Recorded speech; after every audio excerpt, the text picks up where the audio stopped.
Spectrovision Radio. Rob, thank you for joining me on the Patreon feed of Somewhere in the Skies, brother. Yeah, absolutely. Thank you again for having me on for this, because, fuck, man, this is revisiting my goddamn childhood and the shit that has led me to the strange UFO guy that I am today. Whether good or bad, right? Yeah. Right. All right. Well, let's start with a case out of Pennsylvania. This is the Kecksburg December 9th, 1965 incident, one of my favorites.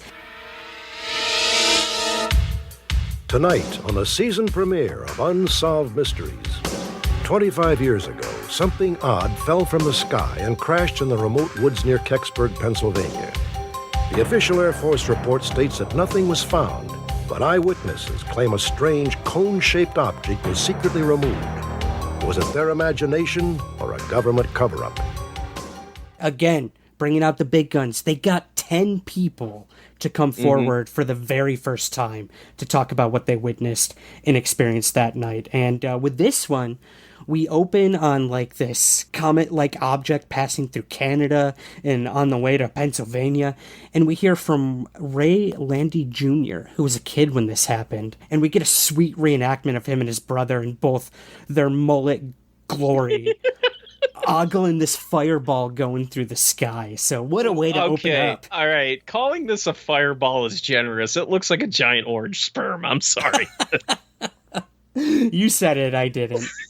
It does. You can't not see that. I'm like, is there a sperm just fucking flying through the sky? What the fuck is going on right now? Oh, man. Cosmic sperm. Looking for somewhere to seed. Maybe usual. This is how panspermia happens. I don't know. Oh man, we're not gonna go there. Nope, not doing it. So it seems like a lot of these people they got for this episode, they were all kids when this happened. Yeah, we got another little guy named Nevin Kelp. That is a kick-ass name. Yeah, we need more Nevins in the world. Yeah, there's a lot of weird names, a lot of little kids that are just like out at just about dusk here, and they're just seeing this like weird orange light in the sky just like coming down. It looks like it's coming down toward the ground. And I gotta say, when Ray Landry is talking about his experiences as a kid, he's got a bloomin' onion haircut and a porn stash, and it's just so fucking great. Oh God, I love the 80s so much. Love it. All right, so let's see. Nevin, and like you said, some other kids, they see this thing go into what they think is a ravine. Something seems to have crashed, and his mother, Frances Kelp, she reports it to the police. She gets a call from the U.S. Navy, and they tell her not to call anyone else but them about this, which is interesting. If something happens with this object or anything else, to give them a call. Because it crashed right near her farm, basically. And this is weird. She hangs up. She gets on the phone to talk to a girlfriend and tell her what had just happened. And the operator disconnects the call and patches Frances directly into the state troopers. She's like, what the hell's going on here? Yeah.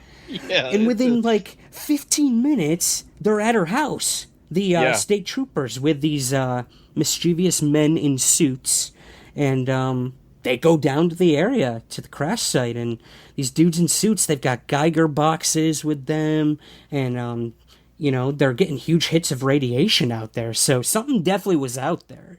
Oh, yeah, something was definitely out there, and I mean, the local fire department was dispatched out there to possible, because they thought it was a plane crash. Right. So the one guy that they get to talk to is Jim Romansky, and God love Jim Romansky. For one thing, his sideburns feeds directly into his goddamn mustache.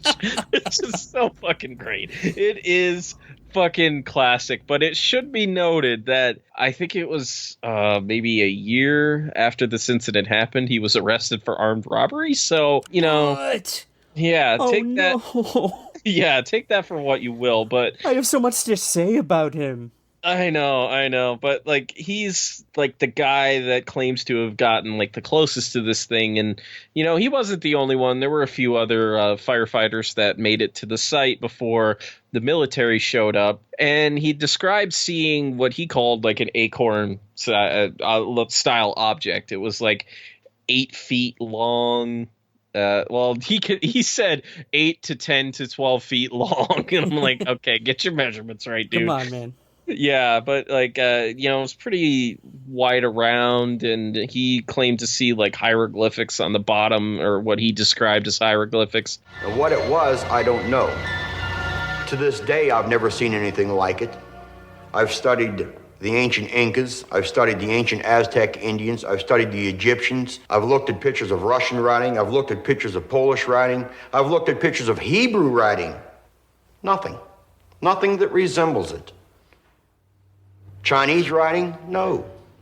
Our felon at this point also really got into looking at other languages to try to decipher this thing. Oh, he went deep, my friend. So deep. But so deep that he lost his job and had to rob a bank, I guess. Yeah. Yeah, definitely a dark portion to that tale. But like, what's interesting about this particular segment is that the town, after Unsolved Mysteries had that fucking acorn-sized object made for this episode, they display it like right next to their fire department. I was gonna say, is that the actual? Yes. Okay. It is the actual one. Because it looked strikingly similar. I didn't know if they like saw it in the episode and were like, let's put that as like, coming into town or not. But that's cool. So they gave them the actual prop. Yep. Cool. Yeah, they did. Cool. All right. Well, yeah. So you mentioned, these volunteer firefighters go out and they're all taking a look at it. It's like kind of seamless. Metal shaped and everything. And then, like you mentioned, the military shows up. They start commandeering houses, the firehouse. They set up shop in the town, which is, little unusual. They're not telling anyone what's going on. And then one of the witnesses remember seeing guys in what he called at the time moon suits. Yeah. But they were hazmat suits. And they're bringing a box down to this crash site once they cleared everyone out. But what was interesting was the box was way too small to fit the actual object, this acorn object, as you said. So this witness at least thinks maybe there was something inside the object that they were putting in this smaller box. I don't know. But yeah, this is where the military gets involved. Yeah, they get involved, and the funny thing is in the reenactment, it just looks like they put a tarp over this thing, so like it's on a truck, and all these people are watching it, being driven out of town, but it's just like it's an acorn object with a tarp over it. Do. So easily done. Well, yeah, they, like you said, they put it on, like, that flatbed truck. They tell everyone, like, disperse, we got this, and be on your merry way. And then that flatbed goes off to destinations unknown. And, of course, what would Kecksburg be without Stan Gordon, the UFO researcher, one of the leading investigators? Yep, he's awesome, dude. He never ages. He really does. He looks the same like every single time. Whether you're watching like this or like Invasion on Chestnut Ridge, the guy looks the same. Yep. He's got that Travis Walton syndrome where they never age. Yeah. I don't know. Well, Gordon sort of stresses the point that this thing seemed to come from Ontario. It heads towards Pennsylvania. It makes sharp turns before it lands near Kecksburg. So, he questions this. What kind of object, if not controlled, could be making turns like this and having a super slow descent on like a meteor, which is the official explanation for this. Yeah, so he brought forth some interesting questions to be asked of the official conclusion by the Air Force. Yeah, absolutely. And the nice thing is like Unsolved Mysteries provides you with a map to show you where it turned. So it made 2 turns. It kind of like turned like south, and then it turned north a little bit before crashing in Kecksburg. I think they do a good job of saying, what could it have been? And maybe space debris. I've always thought, and someone said this in the episode, it was a capsule of some sort. We're talking a time of space exploration. And I'm not going to lie, like, that's kind of what I've always thought. Like, maybe this was the Russians and it was some sort of secret space thing where the capsule landed in America and, our military came in because they knew for sure it wasn't coming from NASA.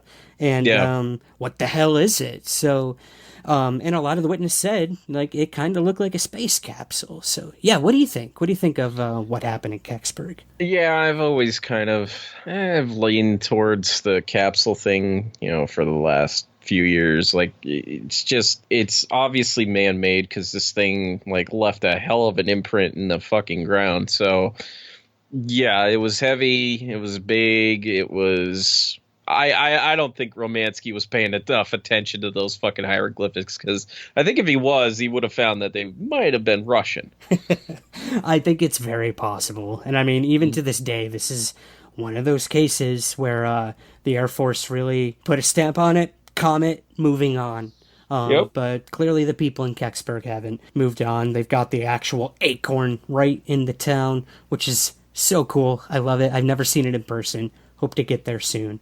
But yeah, that's an interesting case for sure. Even to the point where, like, Leslie Kane, the reporter, sued the government for information on this case, and she won, from what I remember. Yes, NASA released whatever files that they had on it, which is interesting because, like, why would NASA have files on it? But yeah, she is one of the few people that has won out their lawsuits against the government. So hell yeah. Hell yeah.